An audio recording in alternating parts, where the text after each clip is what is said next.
Ang sabi nila, malakas daw tong nanocell life of our battery na 12 volts 6 Ah.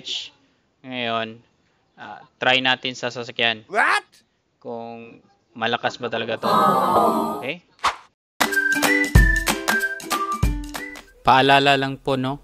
Huwag nyo po itong gayahin kasi hindi po ito pang sasakyan. Pang motorsiklo lang po ito. Sinusubukan lang namin ang hangganan ng battery na to. Mabubuid po ang warranty ng battery. What? Ganito kalaki ang original na battery. Nanocell rin, 18Ah. Ito naman yung 5L, napakaliit lang.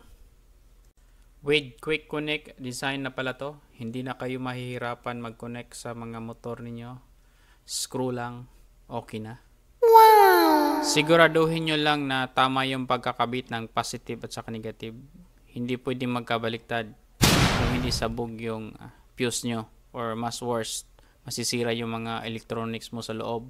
Oh no!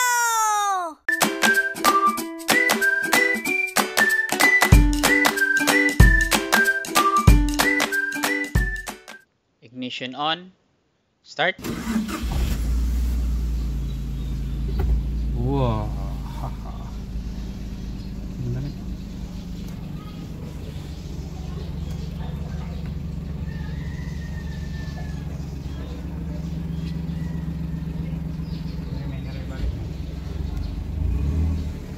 Isa pa nga. Pini-focus.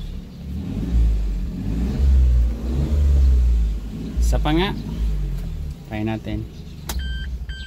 Again, baka tsamba lang. Beses pa.